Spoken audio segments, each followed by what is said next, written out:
এতিয়া সূচকৰ কিছুমান বিধি আমি লিখি ল'ম তাৰমানে সূত্ৰ এইকেইটা জানিব লাগিব এক নম্বৰ সূত্ৰটো কি যে a/b whole the power m এইবিলাক আমি 7তো দিছিলোঁ into a/b whole the power n দুটা বেলেগ বেলেগ আছে ভূমিটো সেম আছে এইটোক আমি কি বুলি কৈছোঁ ভূমি আৰু এইটো কি কৈছোঁ সূচক এইটো ইয়াৰ কি আছে ভূমি আৰু এইটো কি সূচক এতিয়া ভূমি একে আছে না ভূমি যদি এক থাকে সূচকবিলাক কি হয় আগতে আমি পাইছোঁ সূচকবিলাক কি হ'ব যোগ হ'ব ভূমি যদি এক হয় সূচকবিলাক কি হয় যোগ বুজি পাইছা না এইটো এক নম্বৰ সূত্ৰ লিখা দুই নম্বৰ সূত্ৰটো কি যে a/b whole the power m এতিয়া আগতে পূৰণ আছিল এতিয়া হৰণ হৰণ a/b whole the power n এতিয়া পূৰণ যদি থাকে আমি সূচকবিলাক কি লিখিছোঁ যোগ যদি হৰণ থাকে সূচকবিলাক আমি কি লিখিম কোৱা বিয়োগ লিখিম হয়নে সূচকবিলাক কি হ'ব বিয়োগ হ'ব ইয়াতে যদি হৰণ থাকে ইয়াতে বিয়োগ হয় আৰু পূৰণ থাকিলে যোগ হয়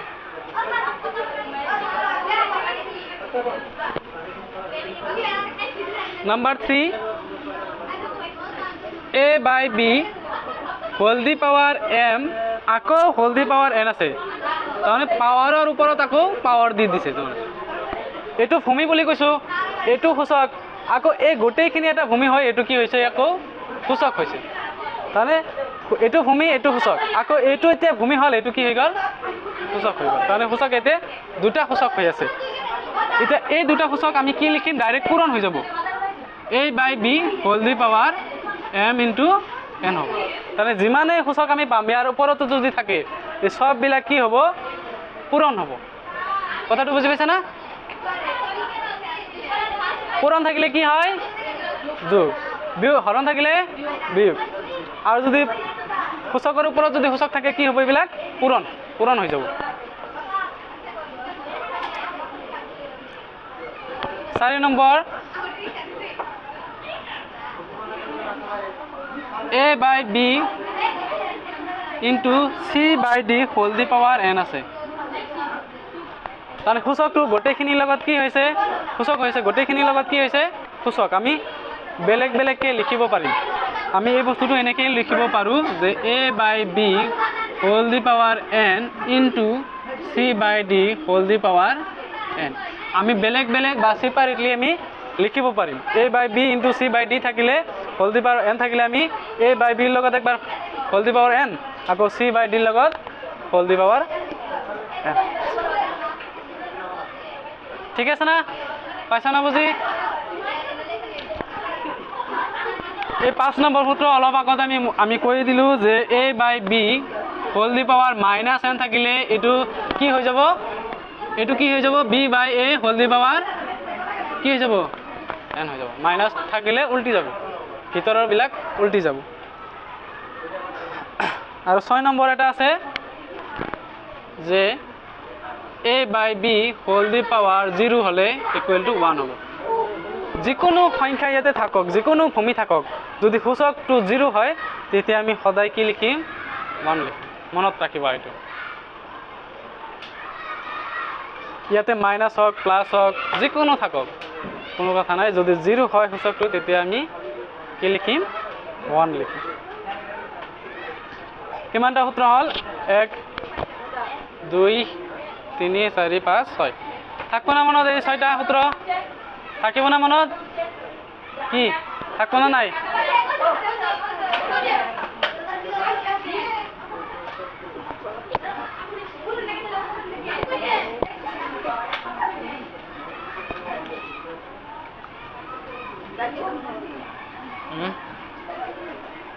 কি কৈছা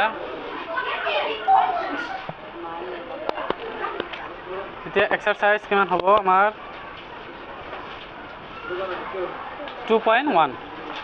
আমাৰ এক্সাৰসাইজত দিয়া আছে প্ৰথমত দিয়া আছে মান নিৰ্ণয় কৰা এক্সাৰসাইজ 2.1 কোৱেশ্চন নম্বৰ 1 মান নিৰ্ণয় কৰা কি কৰা মান নিৰ্ণয় কৰা প্ৰথমটো দিয়া আছে আমাৰ question 2 the power -2 to the power minus কি আছে 2 হৈ আছে সূচকটো কি হৈ আছে মাইনাছ না প্লাছ সূচকটো কি হৈ আছে মাইনাছ না প্লাছ হৈ আছে সূচকটো মাইনাছ না প্লাছ মাইনাছ সূচক যদি মাইনাছ থাকে আমি প্ৰথমত কি কৰিব লাগিব প্লাছ কৰিব লাগিব প্লাছ কৰিলে হৰটো লব হয় লবটো হৰ হয় ইয়াৰ তলত কি আছে 1 আছে 1 টো ওপৰত যাব আৰু 2 টো তলত থাকিব আৰু এটো কি হৈ যাব এতিয়া স্কয়াৰ বুজি পাইছা না এতিয়া দুটাই পূৰণ হৈ আছে 1 তো দুইবাৰ পূৰণ হ'ব 2 ও দুইবাৰ পূৰণ হ'ব 1 দুইবাৰ পূৰণ হলে 1 হ'ব আৰু 2 দুইবাৰ পূৰণ হলে 4 হ'ব 2 স্কয়াৰ মানে 4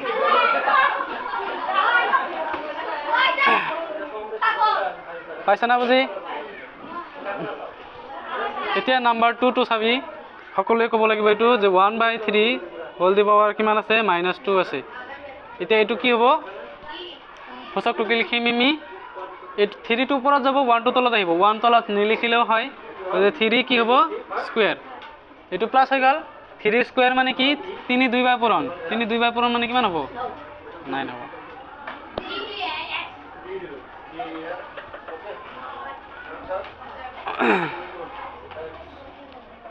এটা ফাতেমা এটা কর ইয়াতে আহি 3 নম্বৰ কৰ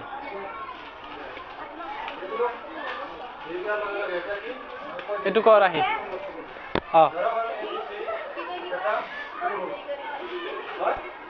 কি বোৰ্ডত আহিলে কি হ'ব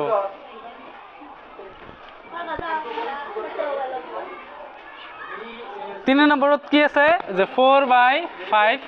হোল দি পাৱাৰ -3 এতিয়া এটো কি হ'ব প্লাস কৰিলে 5 টো ওপৰত আৰু 4 টো তলত আৰু এটো কি হৈ যাব 3 এতিয়া 5 তিনিবাৰ পূৰণ সাইডত লাগে কৰি লবি 5 তিনিবাৰ পূৰণ কৰিলে কিমান হ'ব 125 মানে আৰু 4 তিনিবাৰ পূৰণ কৰিলে 64 মনত ৰাখি যাব এবাৰ 4 যদি তিনিবাৰ পূৰণ কৰা 64 মানে 5 5 গুণ 25 25 5 গুণ সমান 125 আৰু 4 4 গুণ 16 16 4 গুণ 64 এনেকৈ কৰি লব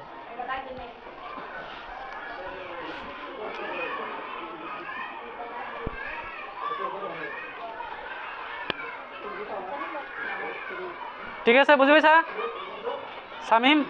বুজি পাইছা না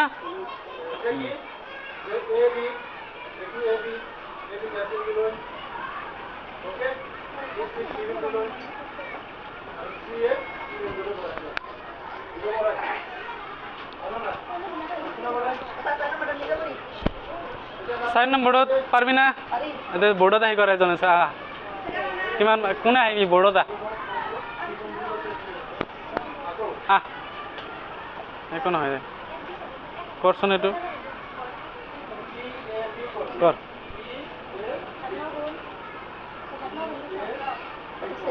-3 3 টো ভালকে দিয়ে কি দিছা তাতে লেখ সমান সমান দিয়ে তাতে লেখ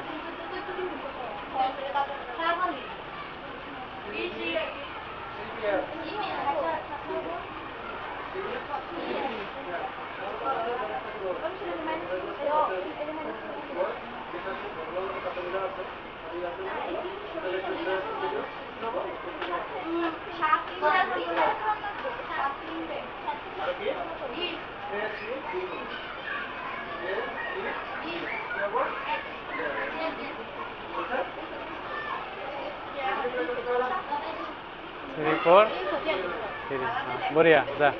3 4 3 হল হয়নে সকলোৰে হৈছে না এইটো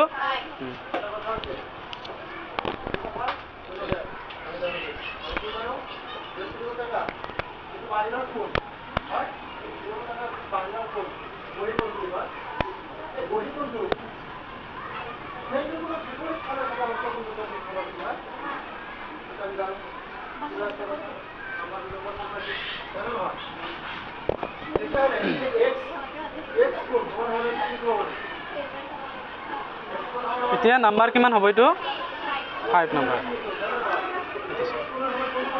-2 whole the power -2 -2 whole the power -2 এইটো কেনেকৈ লিখিম আমি চোৱা ভূমিটো একে থাকিব আমাৰ ভূমি চেঞ্জ নহয় ভূমিৰ মাইনাছটো একে থাকিব কিন্তু আমাৰ কি কৰিব লাগে সূচকৰ মাইনাছটো প্লাছ কৰিব লাগে সূচকৰ মাইনাছ যদি প্লাছ কৰিব লাগে ইয়াৰ তলত একো নাই মানে কিমান আছে 1 আছে 1 টো যাব ওপৰত আৰু তলত থাকে মাইনাছটো কিন্তু মাইনাছটো ওপৰত থাকিব নোৱাৰে ষ্টেণ্ডাৰ্ড ফৰ্ম মতে হয়নে এই প্ৰামাণিক ৰূপ মতে সদায় মাইনাছটো ক'ত থাকে ওপৰতে থাকে হয়নে নহয় মাইনাছটো তলত থাকিলেও কি থাকে ওপৰত গুচি যায় তাৰমানে মাইনাছটো ওপৰত থাকিব সদায় এতিয়া এইটো কি হৈ গ'ল স্কুৱেৰ বুজি পাইছা না নাই ইয়াতে মাইনাছটো আছেই খালি তলত 1 আছিল 1 টো ওপৰত গুচি গ'ল আৰু 2 টো তলত আহিল মাইনাছৰ ঠাইত মাইনাছে থাকিব কি হ'ল বুজি পোৱা নাই কোনটো এইটো উল্টাই দিলো যে উল্টাই দিলে তো -2 প্লাস হয় এইটো প্লাস কৰিলো আমি না এই মাইনাছটো মাইনাছে আছে একে আছে খালি 1 টো ওপৰত গুচি গ'ল 2 টো তলত আহিল আৰু এইটো প্লাস হ'ল এতিয়া -2 দুইবাৰ পূৰণ আছে চাম -1 ইনটু -1 দুটা মাইনাছ পূৰণ হলে কি হয় প্লাস হয় আমি জানো দুটা মাইনাছ পূৰণ হলে প্লাস হয় আৰু 1 পূৰণ 1 কিমান হ'ব 1 হ'ব তে 1 বাই কিমান হ'ব এইটো 4 হ'ব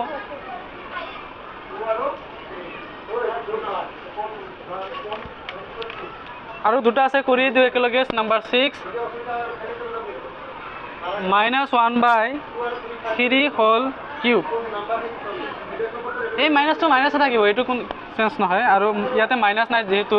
ডাইৰেক্ট পূৰণ হ'ব এতিয়া চ মাইনাছ কিমান বাৰ পূৰণ আছে 3 বাৰ ইয়াতে দুবাৰ পূৰণ আছিল মানে যোগ হ'ব এতিয়া তাৰমানে যুগ্ম সংখ্যা বাৰ যদি মাইনাছ পূৰণ হয় তেতিয়া কি হ'ব প্লাস তাৰমানে 2টা 4টা 6টা 8টা এনেকুৱা যদি পূৰণ হয় হেতু কি হৈ যাব -2 প্লাস হৈ যাব আৰু অযুগ্ম বাৰ যদি পূৰণ হয় অযুগ্ম বাৰ যদি পূৰণ হয় মাইনাছ তেতিয়া কি হ'ব মাইনাছ হ'ব যেনে একবাৰ পূৰণ হ'লেও মাইনাছ 3 বাৰ পূৰণ হ'লেও মাইনাছ 5 বাৰ পূৰণ হ'লেও মাইনাছ 7 বাৰ পূৰণ হ'লেও মাইনাছ হ'ব এতিয়া 3 বাৰ মানে অযুগ্ম সংখ্যা বাৰ মাইনাছ পূৰণ থাকিলে এটো কি হৈ যাব মাইনাছ হ'ব এতিয়া 1 কিমান বাৰ পূৰণ আছে 3 বাৰ তাৰমানে 1 হ'ব 1 যিমান বাৰ পূৰণ কৰিলেও কিমান হয় 1 হয় এতিয়া 3 বাৰ পূৰণ কৰিলে 27 3 3 গুণ 9 9 3 গুণ 27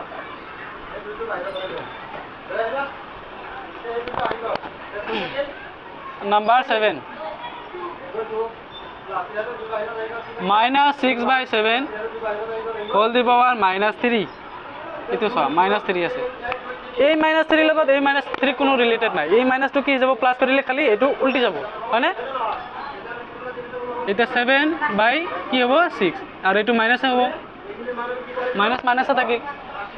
এতিয়া 7 যদি 3 বাৰ পূৰণ কৰা কিমান 7 3 বাৰ পূৰণ কৰিলে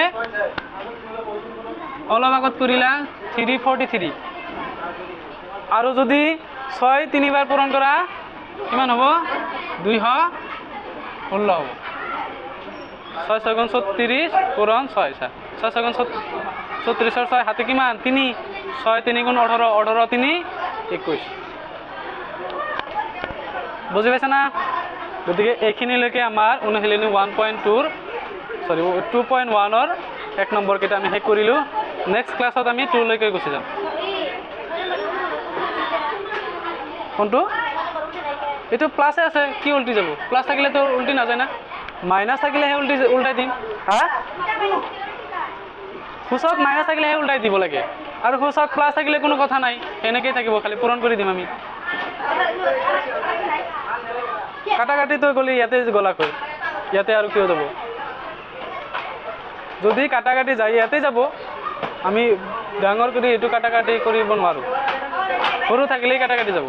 আমাৰ এনেকৈ দি আছে লক্ষিষ্ট আকাৰলৈকে আছে এটো আমি কাটাকাটি কৰিব নালাগে